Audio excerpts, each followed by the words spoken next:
Di Pramod Boro sarni judi खोथाखौ जुदि भाबियोब्ला लाजिथाव बाथ्रा बियो आबसु आन्दलन खालामबोनानै बेसेबां सिगाङाव आसाम डिभाइड 50-50 होननानै बुंदोंमोन आसाम डिभाइड 50-50 आव दायो मानि खोमानो 50-50 नागिरखो बिलाय मानसिफोरा आइडि दङ न' मोनदों बे न'खौबो बिसोरो मा खालामदों जितु इटा होनांगौ बे इटाखौ होआखै बिसोरो डुप्लिकेट इटा जितु आटाया 2-3 बोसोरनि गेजेरावनो आटाया गुगागोन खनसे सौबानो बे इटाया लांगाब गुगादों इन्जुरफोरा गुगायदों जिबायदि सिगांनिया प्लास्टार दंमोन दायो प्लास्टारबो गैया ओरैबायदि अबस्था नोंथांनिबाला सरकारा बै सोरनोबा साथा गंसे होनाय सोरनोबा मुस्रि गंसे होनाय सोरनोबा खदाल माबा माबि होनाय बेफोरमोन नामा नोंनि सरकारा बेफोरबायदि होनायानो नोंनि जौगाखांनाय सरकारमोन नामा बेफोरखौ जोंनोथ' दायो नाङा जुदि 50-50 फैसारि खालामदों होननानै जुदि बुंनानै जुदि जोंनि सिगाङाव देखायनो हायाब्ला जों बेखौ माबा मोनसे बेबस्था लानाय जागोन थुब्ला सौना जुदि खनसे सौगानो थुब्ला सौनायाव जुदि हायोब्ला जोंनि सिगाङाव देखायफैलाय थुब्ला सौनानै खावब्ला गावनायखौ जोंबो नायगौमोन ना जोंबो नुनांगौमोन ना दिनै बियो बुंनायदोंल' मा बै समनि न'आलाय मा खिथु फिदिंगासिबो नङामोन जाहानि न' खाथियाव दङ सासे सिगां 17 बोसोरनि बे न' मोननाय बे न'आथ' खिथु फिदिंगासिबो गैयाना फिसा खथासेयावलाय मा बेयावसो खाम संनो ना बेयावसो उन्दुनो बे बोराय बुरै रावबो गैयि दुखिया मानसि मबेयाव थानो बरिया जोबोद बरिया काउन्टार होबाय दाख्लैबावै जोंहा माने BPF नि आइजोफोरा जिबायदि माने UPPL फोरनि सायावहाय UPPL हान्जानि सायावहाय जिबायदि खोथा बुंदोंमोन माने न' लुनायफोरा माने खनसे सौबानो माने वालफ्रा माने थाल्ला थुल्ला गुलांजोबो बेफोरबायदि बुंदोंमोन आरोना दा बेखौनो जोंहा UPPL नि आइजोफोरनिफ्राय माने रिप्लाइ होबाय आरोना माबायदि सौनानै माने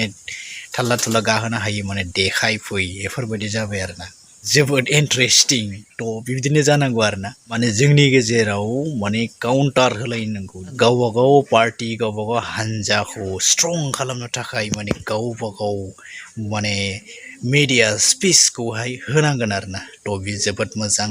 एन्ड द मस्ट इन्टारेस्टिं बाथ्रायानो जाहैबाय थ' जोंनि बे डेम'क्रेसियाव बड'नि पलिटिक्सआव दिनै बड' आइजोफ्राबो माने लासै लासै माने रल लाबोनायखौ जों नुनो मोन्दों आरोना थ' बियो जोबोद मोजां जादों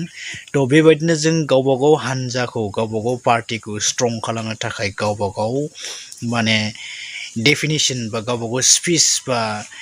गावबा गावनि मा मावदों मा मावनो हादों मा मावाखै माने मा प्रुफ होनो हायो रायजोनि सिगाङाव मा देखायनो हायो थ' बेखौ गावबागाव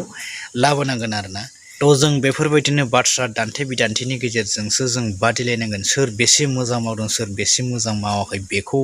लानानैसो जोङो माने कम्पिटिसन खालामनांगोन सोर बेसे मा मावनायखौ रायजोनि सिगाङाव सोर बेसे प्रुफ होनो हायो थ' बेखौ लानानै जों कम्पिटिसन खालामलायनांगौ आरोना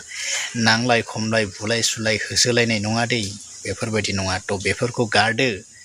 जोंनि आइजोफ्राबो माने लोब लोब दावगाबोदो BPF नि माखासे आइजोफ्रा दाख्लैबावै जिबायदि माने ओरैबायदि स्पिडआव माने खोथा बुंदोंमोन माने हां गैया बां गैया ओरैबायदि स्पिड जों माने खोथा बुंदों आरोना थ' बियो बिराद एक्सेलेन्ट माने स्मार्ट आरोना जोबोद मोजां जादों बियो आरो बिनिफ्राय जोङो UPPL निफ्रायबो माने बेफोरबायदि एक्सेलेन्ट स्मार्ट स्पिड जानांगौ एसे स्पिड फै एक्सेलेन्ट थ' दिनै आं बुंगोन दे जोंफोरबायदि फिसा इउटुबारा माने नैबे मोजां बे गाज्रि बे गाज्रि बे मोजां बेफोरबायदि बुंनो हानाय दासिम माने आंनावहाय केपासिटि गैया आरोना बेनिखायनो आं माने रावखौबो जेबो बुंनो हाया एक्सुवेलि आंनि लुबैनाया जाहैबाय जोङो डेम'क्रेसिखौ डेम'क्रेसि बायदियै लांनांगौ पलिटिक्सखौ पलिटिक्स बायदियै लांनांगौ सिस्टेमजों जों थांनांगौ आरोना सिस्टेमखौ जों फल' खालामनांगौ आरोना पलिटिक्सनि नामाव नांलाय खमलाय बुलाय सुलाय बेफोरबायदि खालामनो नाङा थारमाने आंनि लुबैनाया बेल' आरोना दिनै आं बे भिडिअनि गेजेरजों BPF खौबो गाज्रि बुंनो हाया UPPL खौबो गाज्रि बुंनो हाया नङा होमबा दा नोंथांमोना पलिटिशियान हिसाबै नोंथांमोना पार्टीनि मानसि हिसाबै गावबा गाव मा मावनो हादों मा मावनो हायाखै बेफोरबायदिनो मिडियानि गेजेराव रायजो राजानि सिगाङाव बुंथिनानै होबानो जाबाय गावबा गाव प्रुफखौ होबानो जाबाय नङा होमबा थ' बेफोरबायदि आरोना थ' लोगोफोर नोंथांमोना बे भिडिअखौ माबायदि मोनखो भिडिअखौ मोजां मोनदोंबा मोनसे लाइक खालामदो फिसा चेनेल होनानै जोगारनानै दा दोनसै गाइस बे चेनेलाव नोंथांमोना गोदानबा बे चेनेलखौ साबस्क्राइब खालामदो